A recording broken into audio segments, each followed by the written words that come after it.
by first past the post. And they're looking at the Conservatives and saying, we've had enough of this. The parlour games in Parliament instead of passing policies. They're looking at Sir Keir Starmer and saying, well, that doesn't really look much better. And so, really, without having to do that much at all of a sudden, Reform UK are creeping up in the polls, which is why you're all here. You want to know what we're doing. That's a privilege we don't get very often. What we want to do is offer exactly what the people want. They want change, but in order to get that change, they need to change the way they vote. If you want a different outcome, you've got to do something different. Never before have I seen a country so desperately in need of wholesale reform. And we do what it says on the tin. That is what we hope to deliver in 2024. So thank you all for coming, as we're going to tell you some of the things on the menu.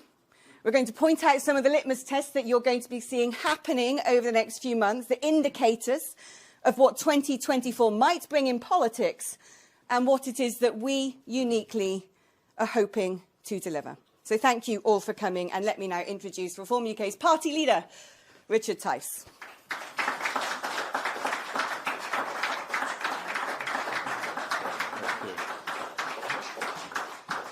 Thank you, Alex. Good morning, everybody, and a very happy New Year to everybody. And, of course, at a time of New Year, we want to be optimistic. And it's delighted that so many of you have resisted the temptation to join Sir Ed Davey and the Lib Dems on unveiling a poster down in sunny Guildford, because you want to hear what we're up to. We are optimistic politically because, as Alex quite rightly said, this is an election year. Now, let's be clear. The country never voted that it was ready for Rishi. But I am absolutely certain that the country is ready for Rishi to call an election sooner rather than later. Because I'm also certain, and in fact I'm cheerful, I'm optimistic, that the country quite rightly wants to punish the Tories for breaking Britain. Because that is what they want to do. I think the country wants to punish them, to oust them, and replace them. The question is what we replace them with. Now, 3 years ago, when I launched Reform UK, the Tories laughed at me. They said, why are you bothering? We're getting it sorted. And to coin an expression from my good friend Nigel in the European Parliament, they're not laughing now. No, the truth is, the Tories are terrified. Yes, in the new year, the special pleading has already started. Oh, please don't stand here. Please don't stand there. I'm one of the nice guys. I believe in everything that you believe in. You've all broken Britain. You're all responsible. So there's no special deals. We stand in every single seat in England, Scotland, and Wales. Now, of course, the Prime Minister, he likes his maths. He's a technocrat. He likes to mark things. So I thought we ought, first of all, to start by marking his exam report for last year, because he stood up almost exactly a year ago and gave us his 5 pledges, didn't he? You remember those 5? Well, let's just see how he's got on. Stopping the boats. 30,000 illegal migrants later, I think we can mark that down as a fail. Growing the economy. Well, the latest economic data shows that actually the economy is not growing. It's going into reverse. It's getting smaller. So we're going to mark that down as a fail as well. Reducing debt, well, he's failed at that as well. So he wants us all to be good at maths. Well, let's just look at the maths. So far, 3 fails out of 3. He wants to cut the waiting lists. Well, it's not gone so well either, has it, Prime Minister? The waiting lists have gone up. So we're going to mark that as a fail as well.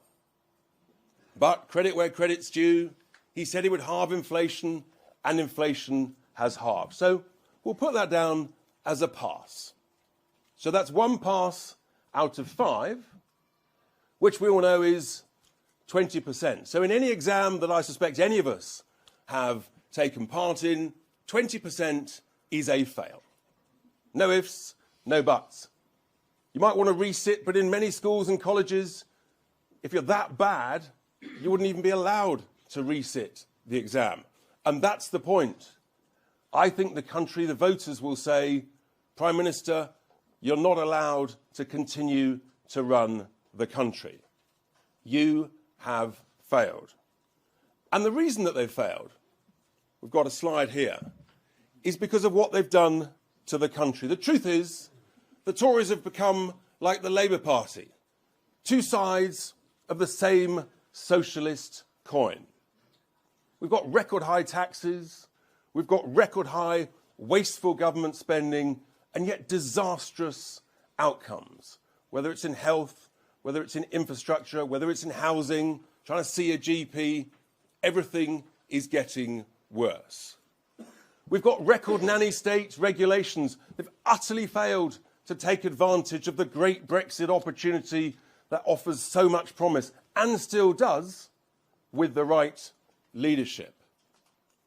And of course, the biggest betrayal of all by this government is on immigration. They promised, they absolutely promised, election after election, particularly when we were going to get Brexit done, that they would bring down lawful immigration. And yet they've deliberately done exactly the opposite. They've betrayed the people. In particular, they've betrayed Brexit voters and the working class voters. They've opened the borders to mass, uncontrolled immigration of a scale that this country has never seen before. And both economically and culturally, that is not good for the United Kingdom. The other similarity between the two main parties, of course, is they're obsessed with the multi-trillion-pound cost of net zero. The problem is, and Rishi has failed in one of his pledges, you cannot grow an economy with the burden of these 5 key factors. And that's why the economy is doing the opposite of what everybody thought. The economy is not growing. It's flatlining. There's no growth. And if there's no growth, you eventually run out of money if you keep increasing spending. So what's the alternative? Well, the country needs a serious wake-up call. Because the alternative actually is Starmageddon. Starmageddon is a risk near you in 2024. We are facing a catastrophic cocktail of economic incompetence and cultural pillage that would be a disaster for the United Kingdom. Because, of course, in every Labour government, every socialist way, they want more taxes. They want to take more of your money. Unbelievably, they want to get closer to the failing, sclerotic, recessionary European Union. We've just left it, and thank God we have. Germany's in recession. The EU's going nowhere. And yet Starmageddon wants to take us closer to it. They want more government spending, of course. That's what socialists do. They want more nanny state regulations because they think they know how to control your life better than you do. And of course, they want to betray the working class. I mean, the Labour Party was founded supposedly to protect and promote the working class. But with more mass immigration, you get exactly the opposite. An absolute disaster that has the effect of depressing British wages. And I'll give you an example of that. In the fast food delivery business, all the big fast food companies, they are complicit in allowing massive illegal working, huge illegal working, which is depressing wages of decent British working class people. And that is wrong, but that is the betrayal of the Labour Party. And of course, they're even more obsessed with net zero than the Tories. You cannot grow an economy under this burden. It's never been done before. Now, Jeremy Hunt, the other month, he was sort of celebrating when you had growth of 0.1 or 0.2%. For heaven's sake, man, that's feeble, that's pathetic. I remind people, in the 80s and 90s, the country was growing at 2.5% to 3% plus every single year. We're lucky if we grow at all. And here's the point that nobody's talking about enough. The deficit this year, already at almost 120 billion, is likely to end up by April at 150 billion pounds a year. If you have no growth and you keep spending more than you earn, then next year it'll be between 150 and 200 billion pounds. And eventually the bond markets say, we're done. Enough is enough. No more. You've run out of cash. You've run out of money. You're bankrupt. That is where Starmageddon is taking us, with these key elements. And it is a catastrophe, an absolute cocktail of catastrophic incompetence. So we're crystal clear. Only Reform UK, with our policies, can now save Britain. The key thing is, we've got a cost of living crisis. The fastest and best way, the most helpful way to deal with that is, as I've said before, exactly a year ago, I said, you've got to make work pay. You've got to lift the starting point at which anybody pays any income tax from 12.5 grand to £20,000. That frees up 6 million people from any income tax at all. Net, it's about 30 quid a week. That is a significant difference to millions of households. Of course, there's lots of other taxes we need to cut as well in business, and also things like fuel duty.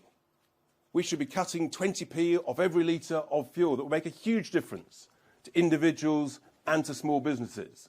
And it's brilliant that our fantastic London mayoral candidate, Howard Cox, who's here today, he, of course, has been the champion of freezing fuel duty for many years. We've got to cut the wasteful government spending. It's off the scale.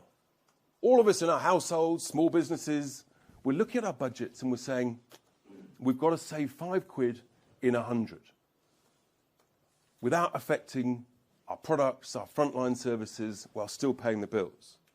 If you do that in government, every single manager of every quango, commission, department, council, it soon adds up. Yes, it's well north of £50 billion a year. That's what's got to be done. And of course, you've got to take advantage of the great, brilliant opportunities from Brexit. You've got to cut thousands and thousands of daft EU regulations. The Tories, once again, they promised it. They even got a little bill together to get rid of 4,000 regs. And then the Prime Minister cowardly, feebly bottled it as he cozied up to Ursula von der Leyen. Hopeless. If you're going to do something like Brexit, for God's sake, do it properly. On immigration, we've got to freeze non-essential immigration. One in, one out. That is what the British people vote, I believe. That's what the people want. The British people never voted for mass immigration. And finally, we've got to scrap the totally job-destroying trillion-pound cost of net zero. Just that alone will make people better off. That alone will ease the cost of living crisis. I talk about the betrayal of Labour against the working class. Net zero, every week, every month, is destroying thousands of skilled manufacturing jobs, steel jobs, automotive jobs. They've betrayed their own people. Only Reform UK now is the party of the working class, who will stop mass immigration, who will scrap net zero, who will help solve the cost of living crisis. And if we do these things together as a nation, as Alex quite rightly said earlier, if you want change, you've got to vote for it. And if the country votes for this change, then the result will be a high-growth, dynamic economy where all of us feel a great deal better off. Now, we're making great progress. We're going to be ready whenever the election is called. We've got our sort of spring rally. We're bringing it forward a bit, spring, on the 24th of February in Doncaster, so that we're ready announcing all our hundreds more applying as every day goes by. So we will be ready. But the first election is actually just a few weeks away. Yes, there's going to be a by-election in Wellingborough in Northamptonshire, and I'm delighted to say that we have selected our candidate, fantastic, brilliant candidate, who's here today. I'm going to invite him to the stage. He is none other than my joint deputy leader, Ben Habib.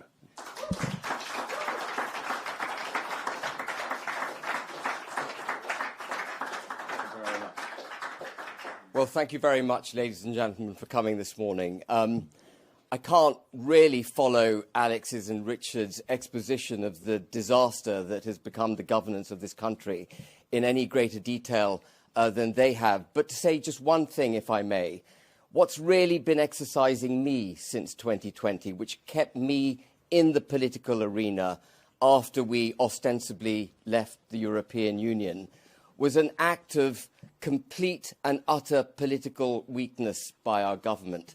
The partitioning of the United Kingdom between Great Britain and Northern Ireland. And if you want any one symptom of the utter collapse of British spirit, what we stand for, the cultural, territorial, constitutional, political, economic integrity of our country, it is the Northern Ireland Protocol, and the Windsor Framework, frankly, in my opinion, is even worse than the original document.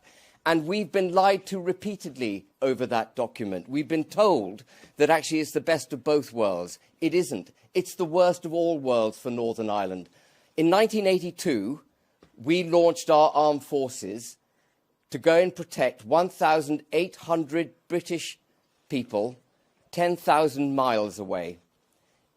Wind the clock on, and we've given up 1.8 million people in Northern Ireland without a single shot being fired, without an insurgency, and without so much as a democratic vote in favour of it.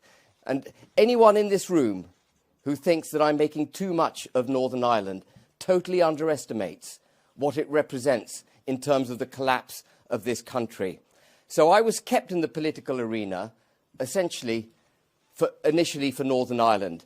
But as the years have wound on, and Richard, as I mentioned, explained so clearly, as the years have wound on, this government has brought the United Kingdom to the precipice of economic collapse, cultural collapse, labour market collapse, industrial collapse. You name it, we are facing that problem.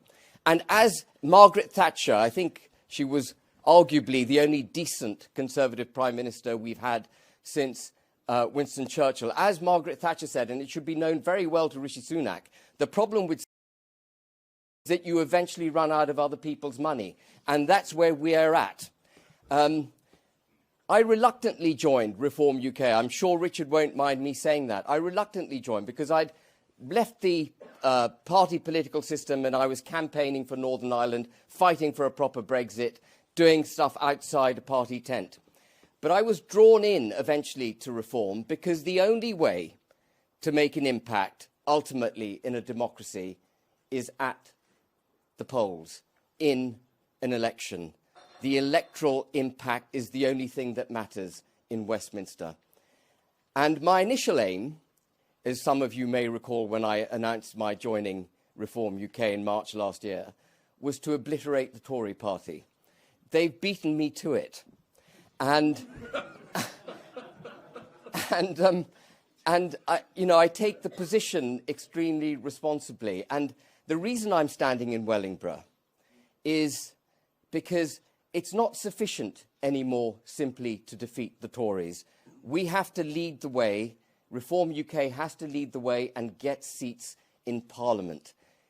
We don't need to get many seats, but if we can get a dozen or more seats in Parliament at the next general election, and a lot of you will be rolling your eyes thinking, oh yeah, fancy chance that. But let me tell you, the political environment is extremely febrile. People are extremely upset. No one thought we'd vote for Brexit, but we did. In fact, there were 4 plebiscites in favour of Brexit, and I think the political sands are shifting in a way that they haven't shifted for years. And it is incumbent, therefore, on Reform UK not to be just a destructive force, but to be a constructive one. And I intend to give Wellingborough by-election the best swing of my bat.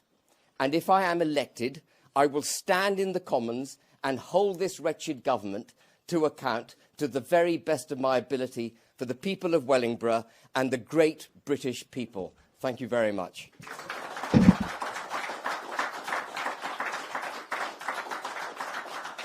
Thank you, Ben. Bullish talk as ever. Now, before I talk about take some questions from the media, obviously many of you want to know what in this election year are Nigel's plans. He's back from the jungle. He's recovered. Hopefully the stomach is in better shape from the travails of the Bush-Tucker trials. And we've been talking over the Christmas period. And he's obviously giving a lot of thought as to the extent of the role that he wants to play in helping Reform UK, frankly, save Britain. And he is still assessing that.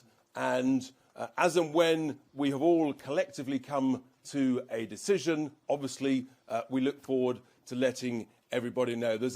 I'm not a poker player, but I know that a good poker player doesn't show their hand too early. Nigel is the master of political timing, but I'm very clear.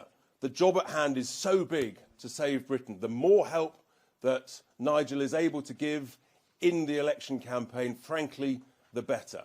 Because the crisis facing the country, the crisis, the catastrophe that would befall us with Starmageddon is really, really serious. So, open to questions. Who would like to kick off first? There's a hand early there, sir. Hi, Rob Hutton from The Critic. I was just curious about something that Ben said about allowing the border in the Irish Sea without a shot being fired or sending the army in. Where does Reform think the army should have been sent, and who should they have been shooting at? Do you want me to answer that? Please. Yeah. I mean, I wasn't for a moment suggesting it should be an armed conflict, but if you are going to give up part of the British territory, you should at least have, at the very least, stick by the terms of the Good Friday Agreement, which is to get cross-community consent, have a plebiscite, and in the absence of a plebiscite and the people's consent to that border, you have no right as a government to give it up. The Acts of Union which create this country are of constitutional importance. Article 6, I highly recommend you read it, requires that every part of the United Kingdom is treated equally with every other part. No government has the right to diminish a British citizen's standing in any part of the United Kingdom. If you fly from London to Belfast, you're a second-class citizen when you land in Belfast. If you come back to London, you're a first-class citizen. That is an abomination that has to end. Is that helpful? Lady here, hello. Sorry, I'm so sorry. Hi. What would a good result look like for your party at the next general election? Oh, we're very clear. I mean, we need millions and millions of people to vote for us to help send a very clear message to help save Britain and to avoid the catastrophe of Starmageddon. And look, we all know, no bones about it, the first past the post electoral system is completely the wrong system. It's a disastrous system. We want proportional representation. That is a fairer system. So look, we're not saying that it's easy, it's difficult, but one thing's clear. If you're not on the ballot paper, if you don't try, you've got no chance. Chris. Christopher Hope, GB News. But the last comparable election, 2015, your forebear party, UKIP, won millions of votes and was left with one MP. Isn't a vote for reform a wasted vote? Because you don't know where the voters are, do you? There's no data. You don't know where they are, so you can't get the support. Look, the world is a completely different place now to where it was because the country wasn't broken in 2015. The country is now utterly broken. We're all poorer, we've got mass immigration, and there's no economic growth. So I think actually millions and millions of people from all parties or from no party saying this is a disaster. And they have sort of two options, either not to vote at all, which is bad for democracy, or to say, actually, I like the sound of these new guys. Their policies are common sense. I'm going to give them a go. And look, if you want to win the lottery, you've got to buy a ticket. You can't win it otherwise. And if you want to shape and influence, you've got to be on the ballot paper. We're on the ballot paper absolutely everywhere. And we stand with different policies, unique policies, that I think many, many people will say, that's the one for me. Lady at the back there. Hi, Hi, Claire. What about Starmageddon, but isn't the best way to get a Labour government for reform to stand in every seat? The question was, is the best way to get a Labour government for us to stand in? No, the best way to avoid Starmageddon is for everybody to vote Reform UK, because only our policies can save Britain. And if we do that, we avoid the catastrophic cocktail of Starmageddon. Over here, sir. Hi, Christian from the Daily Express. Labour's candidate in the Wellingborough by-election, Jane Kitchen, signed a pledge in 2019 promising to back a second referendum and campaign for Remain. If you take enough Tory votes in this by-election to hand Labour the seat, won't you be proving Lee Anderson right when he warns that reform... No, I'll stop you now. You've completely misjudged the whole point. Wellingborough is a strong Brexit seat. The last thing they want is a Remainer that wanted to contravene democracy as their MP. Peter Bone, the outgoing MP, he is a strong Brexiteer.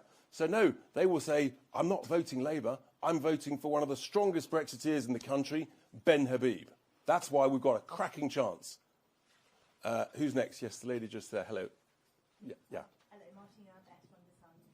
Lee Anderson, Deputy Chairman of the Conservative Party, has said that, Nigel Farage has to be the leader of your party because, quite frankly, nobody knows who you are. What do you say to that? Look, Lee Anderson is a nice guy. Lee's very worried. He's terrified that we're going to basically put him out of a job. What I say to Lee is, look, actually, he admitted yesterday he agrees with 80% of our principles. The honest truth is there are quite a number of Tory MPs in a similar position. Stop staying with the toxic Tories. Stop defending the indefensible. Be brave. Be bold. Come on over. We want quality. And, Lee's a good man. He's just, he's in the wrong party. Just next to you, lady there. Chloe Chapman from the newspaper. Just following off on that, how many current or former Conservative MPs or councillors are you currently in talks with? That's a great question. And I've said it before, it would be wrong to give a running commentary. But the answer is, including councillors, quite a lot. We're getting interesting calls every day now. We're getting calls literally from chairs of councils. And we're getting all sorts of calls, Chris. I know you're very, very enthusiastic about this. All of those who talk to me can be reassured that those conversations are private, are confidential. I won't even confirm who I've met. But the answer is a lot. And also, I'll just follow it up by saying a lot of very disappointed, disgruntled former Tory donors who are not going to donate to the Tory party are picking up the phone saying, how can I help? And that's why we're confident we can make a huge impact in Wellingborough and then a huge impact in the general election. Andy. Andy Bell, 5 News. Can you at least tell us today that Nigel Farage will play some formal role in supporting Reform UK, or are you not even able to tell us that today? Oh, I'm confident. I'm very confident, and I'm looking forward to it. What would that role be? That's the point of the poker player. Patience is a virtue, Andy. You're just going to have to be a little bit more patient for me. Yes, sir. If you are, Carl Dillon from ITV News, if you are the only way to save Britain from economic and cultural collapse, why is Nigel Farage having so much trouble making up his mind what party he's going to play?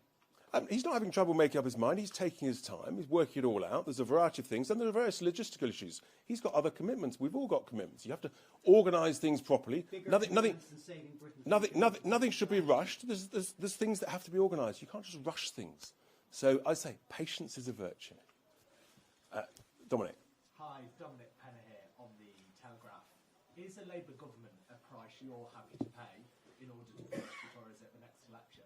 Do you wish Nigel Farage was here with us today? You're not slightly disappointed that he can't make it? You might be disappointed. I speak to Nigel very frequently. Look, the answer is they're both as bad as each other. They're both a catastrophe for the United Kingdom. People are feeling poorer both economically and culturally. Despite all the promises, all we've had is betrayal and lies and nonsense. And people need to understand that if you want change, if you want this country to be run properly, you've got to vote for it. It's as simple as that. Gentleman here. Chris, sorry, yes. Thank you. Chris Layton, BBC News. Happy New Year to you. Can you be absolutely categoric today that you're not going to go all wibbly-wobbly when we get a bit close to the election? And Good Lord, no one's ever accused me of being wibbly-wobbly, for heaven's sake. Everywhere in Great Britain. I can be absolutely categoric that we are not doing any deals with the Tories. We will stand everywhere in England, Scotland, Wales. Absolutely. Under any circumstances. Under any circumstances. You heard it here, folks. Gentleman at the back there with his hand up. Thank you. Matthew Hollis from The Economist. I mean, we looked at your track record on by-elections. It has not been great. So there's been 11 contests that you've contested since 22. You've lost your deposit in 10 of them. Your best result has been 5.4%. What's going on for you? Because this is not the performance that UKIP used to enjoy. They would regularly finish in second place in by-elections. What's not working? The great thing is that people's awareness, it takes time to build a brand. And many of those by-elections, many people haven't heard of us. But now, as we're going we're increasing in the polls, we're hitting double figures. I'm confident we'll be at 12% and plus. We're equal to the Lib Dems, or somewhere down in Guildford in a removal van, I think Ed Dave is.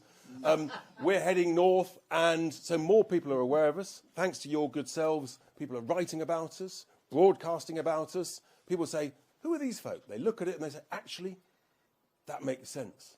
That's what I'm thinking, but I'm not allowed to talk about it. We're brave enough to talk about it, so I think you're going to see big shift this year. That is for sure. Lady just here with your hand up. Hi.